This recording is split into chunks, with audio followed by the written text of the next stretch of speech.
Sean Kingston ambaye miaka ya nyuma alitamba na kolabo yake ambayo alimshirikisha Justin Bieber, mashabiki wake wamepokea habari mbaya kwa sababu msanii huyo ametupwa jela kwa kufuatia kushindwa kulipa dhamana ya dola $100,000 zaidi ya shilingi milioni 266 kwa pesa za Kitanzania, ambayo ingemfanya kuendelea kutumikia kifungo cha nyumbani, yani house arrest, wakati akisubiri hukumu yake.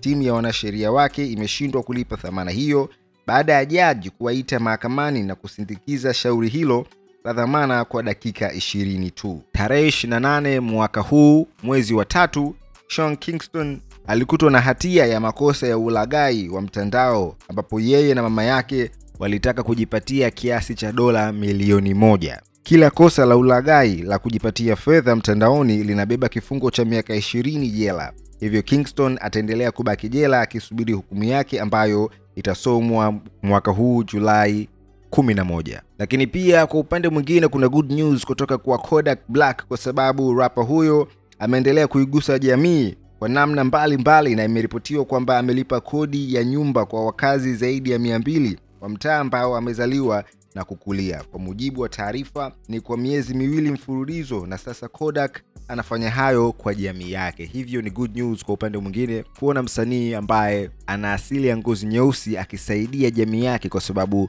ni wasanii ambao wanatakiwa kuwa mfano kwenye jamii, kwa sababu watu wengi wanasikiliza kazi zao za sanaa, lakini pia maisha yao yanakuwa ni kama kioo kwa watu ambao wapo kwenye jamii yaliyowazunguka. Hivyo kwa kitendo cha Kodak Black kufanya hivyo inakuwa ni good news, kwa sababu siku kadhaa zilizopita alipewa kiasi cha kama milioni 100 za Kitanzania, dola 50,000 na Adion, ambaye alimwalika Kodak Black kwenye live stream yake. Kama unavyofahamu, watu wengi sasa hivi Marekani wanakuwa na live streaming, hivyo alivyotokea alipatiwa kiasi hicho na Adion. Lakini mwisho wa streaming hiyo Kodak alionekana akifanya usafi na kutaka kuacha chumba kwenye hali ya usafi baada ya zoezi lao la streaming kumalizika. Ni kama tabia fulani hivi nzuri ambayo Kodak aliwaonyesha watu wanatakiwa kuwa nayo, na ilikuwa ni gumzo kwa sababu mashabiki zake wenyewe hawakuamini kama angeweza kufanya kitu kizuri kama kile pale. Hivyo ameisaidia jamii, lakini pia anajali usafi, na anakuwa ni moja kati ya wasanii ambao wanatakiwa kuigwa kwa baadhi ya vitendo ambavyo anakuwa anavifanya. Usisahau kusubscribe kupitia YouTube channel yetu ambayo ni PJ